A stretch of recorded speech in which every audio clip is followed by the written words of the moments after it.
You might have seen, if you read our weekly email, that we're talking some this morning about summer camp. We just finished our third week of summer camp. The high schoolers came home yesterday. Some of them are in this room. I know some of you sent your kids and grandkids to camp. 35 kids, elementary, junior high, high school, went to camp from this church this summer. That is more than any other church in our annual conference. Now, I'm not a very competitive person. Actually, I'm a really competitive person. Out of 385 churches, you sent more kids to camp than any single church. You should be proud of that as a congregation. I'm thankful for the work of Katie Schmitz and Jennifer Fuentesilla and Raylyn Fuson, who are our discipleship staff and worked hard to get those kids there.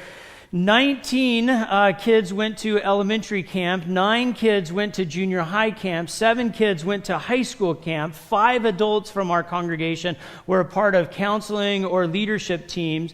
$3,500 in scholarships was given by you to those campers. It costs about $400 for one student to go to summer camp for a week. Imagine in your family if you had 2 or 3 students who were going to summer camp. That becomes very expensive. And so we committed to share the cost with every one of the kids from our church who went to camp and to give each of them $100 for that. Now, 35 this year, I suspect that next year will be more than that, which means $3,500 plus however many other $100 there are. If you want to begin helping us now to raise those funds and to replenish that, and you're excited about summer camp for kids and the next generation, on a check or an envelope, you can just write camp scholarships, place that in the offering plate today, sometime soon, and we will be on our way for next year. This image is from the curriculum, the common curriculum that we use for the elementary, junior high, and high school. Is the same curriculum, obviously massaged a little bit differently for age appropriate. It was asking the campers a number of what-if questions. What if this? What if that? I became pretty familiar with the curriculum because I served this year as the camp pastor for the junior high camp. So 62 students at junior high. I was the pastor for the week. Today, what we're going to do is we're going to walk through this curriculum together and to look at the different stories that they looked at over the course of the week. Now, I am aware that during the week we had 6 different 10-minute talks. I'm not good with math, but I think that equals 60, right? Which is about the length of this worship service. And there's other things besides preaching, they tell me, that you want in worship. And so we're going to run through this more than walk through this.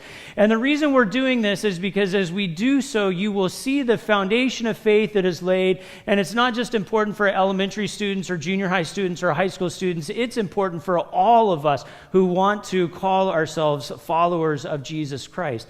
It's also important for all of the adults in this church to know the kind of experiences that we are giving to the younger people, because whether you know it or not, your presence in this room as an adult is saying that you will do everything in your power to help every boy and girl in this congregation grow up to be a young man or woman of Christ. You have committed to that already. And so here we are discovering what it is that we've been sharing with them this summer.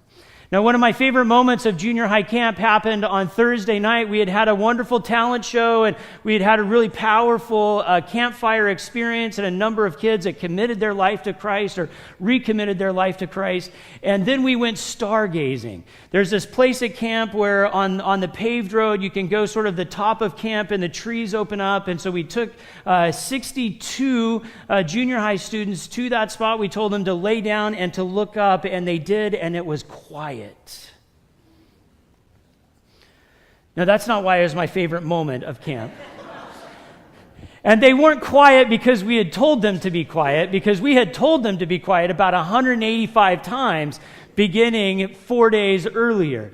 They were quiet because they had taken a moment out of their busy, chaotic, loud lives, and they had become mesmerized by God's creation in that moment.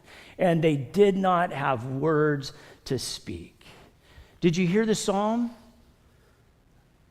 Did you actually hear it while you were reading it? That was the first scripture that we shared with the campers at each of the camps. The psalm writer is mesmerized by God's creation.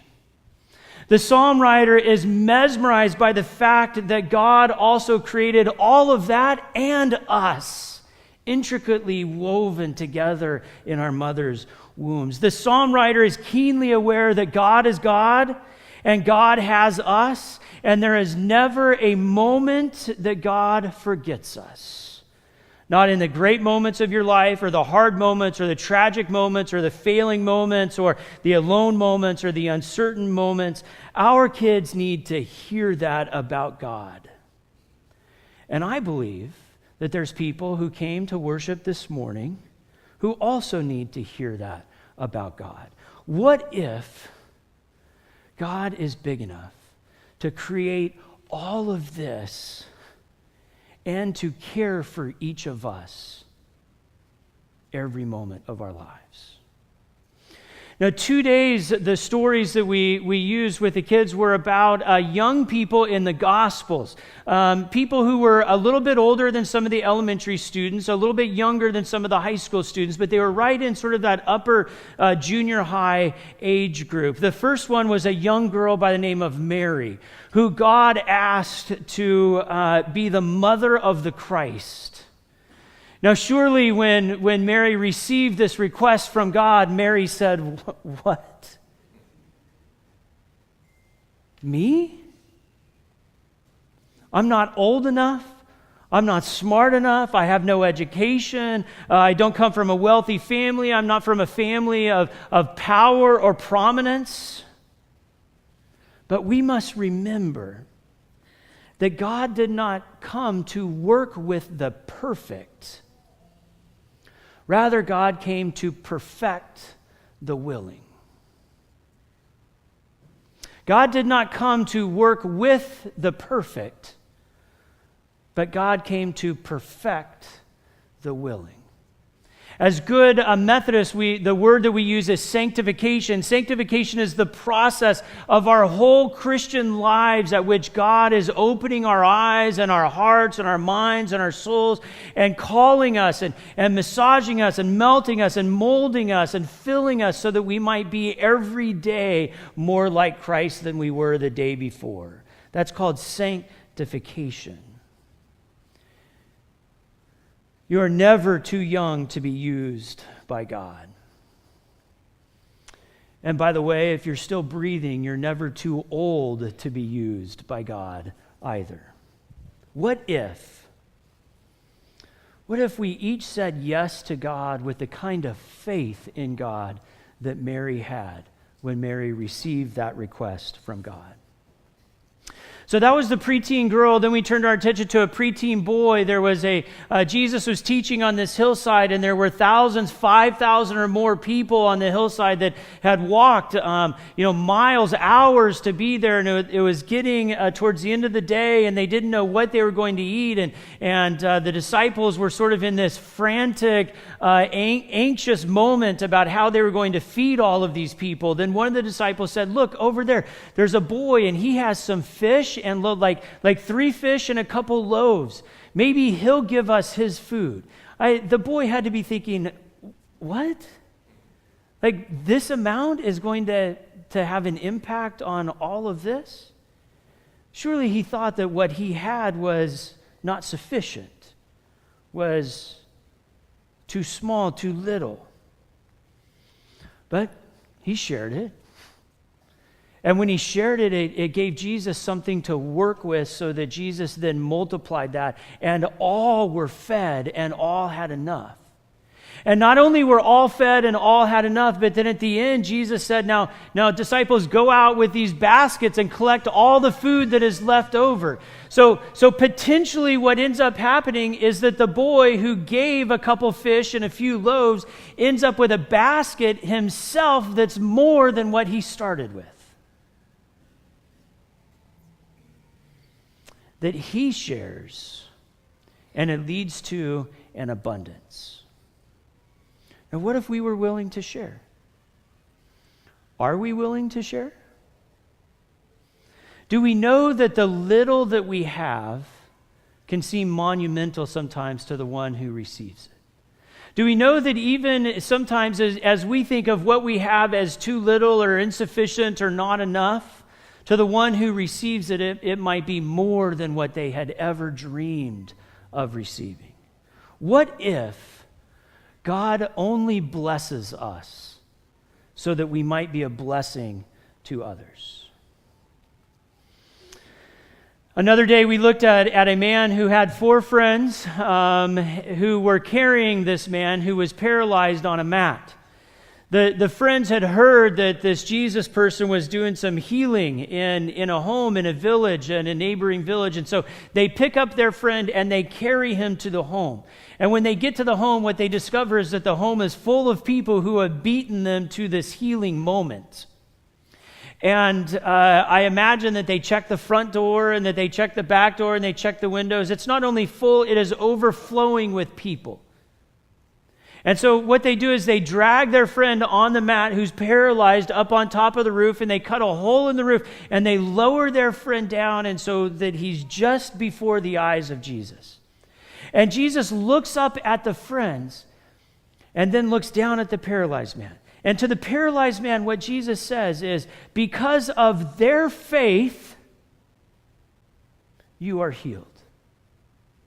Not because of his faith, because of the faith of your friends, you are healed. You know, too often, we go it alone. Too often, we go it alone without God, and that is a big mistake.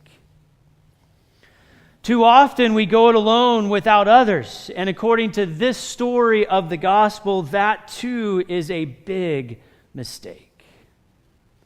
What if we surrounded ourselves with friends like this paralyzed man had? Well, I suspect that some days what we would discover is that our strength of faith is carrying along our friends. And what I also suspect is that other days when we have been knocked down by life, we would find ourselves laying on the mat, being carried by the strength of faith of our friends. You know, faith, it's not a personal thing. It's not a private thing. And it can never be a selfish thing. Faith is communal and shared. And sometimes, as a person of faith, you get to be the generous philanthropist of your faith. And sometimes you get to be the thankful recipient of someone else's faith.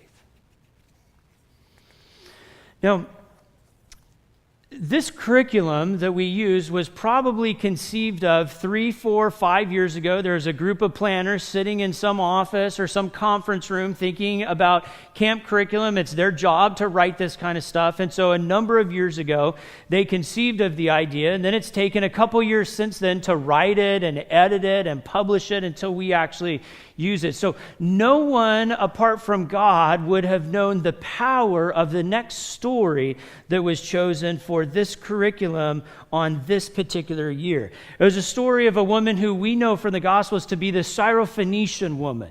She's having a conversation with Jesus. Her daughter is ill, and she doesn't get the response from Jesus that she wants.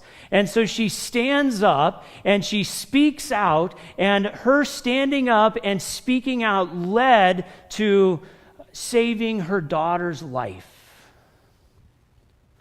You know, it's been quite a year for young people in the United States to stand up and speak out, following a number of the school shootings and some activism that young people have become involved in. Some of the young people that were at our camps this year.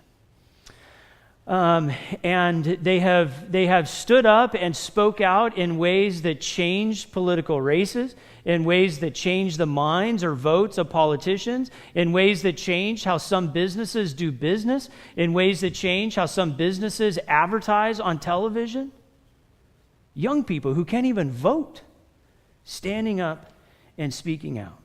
So the curriculum asked the campers, what if you stood up and you spoke out? And so at junior high camp, we asked our campers, if you could do that, if you were going to do that, what are the issues that you would stand up and speak out about? Here's the list. Hunger, poverty, war, equal rights, women's rights, environmental issues, gun violence, human trafficking, LGBTQ rights, sexual harassment, immigrant rights.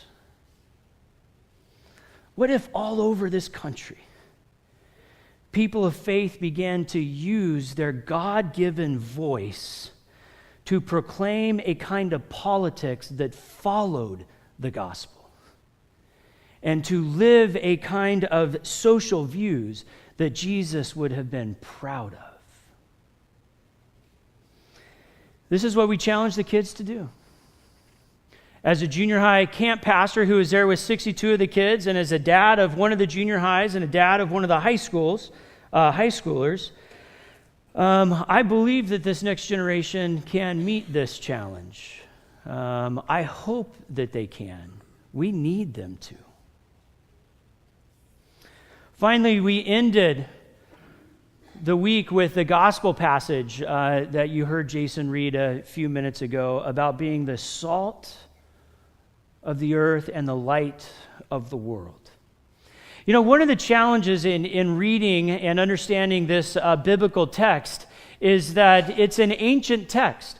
The newest portions of it written 2,000 years ago. The oldest portions of it written 3,500 years ago. And there's a lot that gets lost in translation over thousands of years. Salt for us is just a commodity. I mean, you go to the cupboard and you take out the salt shaker, right? I mean, there's warnings for us not to use too much, right? There's entire industries built on low salt kinds of diets. The healthcare industry would encourage us to do that. It's a luxury for us, salt is. But 2,000 years ago, when Jesus was telling his followers to be the salt of the earth, it was not a luxury. 2,000 years ago, no matter how great the harvest was in the spring and how abundant the feasts were of the summer, if you didn't have salt in order to preserve your food, then sometime during the cold winter months, that would mean the death of your animals, your children, and you, because there was no way to preserve the food. As Jesus was telling these people to be the salt of the earth, to them, he was having a life or death conversation. And the same was true about being the light of the world, right? We walk in this room and we flip a switch and there's light. If it's too cold in this room, which it never is because the air conditioning is always set at 49 degrees, right? If it's too cold, we flip another switch and heat comes into this room. 2,000 years ago, Jesus says you need to be the light of the world. If the winter fire went out and stayed out, it was a life or death issue for you and your children and your animals. Jesus is saying to them, and by translation to us, that your faith is a life or death matter. Now let that just sink in a minute.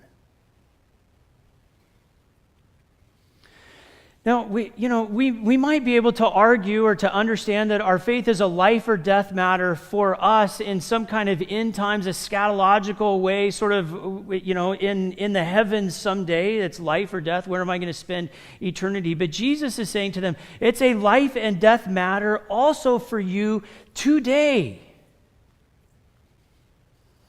What if we said yes to God, to using our life in the way that those two young kids in the gospel did? What if we said yes to sharing what we have, even if it's just a little bit? What if we said yes to a friend in need? What if we said yes to standing up and speaking out? What Jesus says to his followers is that these are the things that lead to life abundant for you today. Saying yes to these kinds of things are a life and death matter. It's what leads to life for you today. Now think of your life as a cup, a vessel filled with water. You've been filled up by God and you're feeling good about life, and now you got to decide what to do with this stuff. Well, are you going to conserve it so that you only have so much? You're only one vessel. Sometimes what we might do is we might conserve it and do nothing with it, just enjoy it ourselves. Other times we might take just a little bit off the top and sprinkle that blessing around. But not too much. I mean, if we give too much, we're not going to have any left for ourselves. If we give too much to the first person who comes by, we're not going to have any left for the second person who comes by. And so we might just sprinkle it. A little bit here, a little bit there, not too much.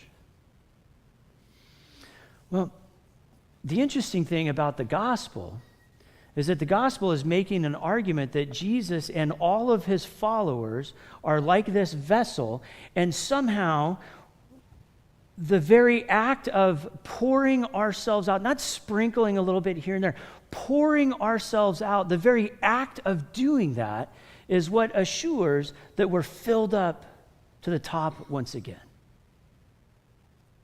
Not sprinkling it around, being poured out.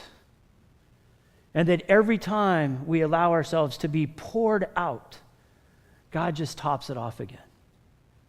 And the very act of doing that is what fills us up.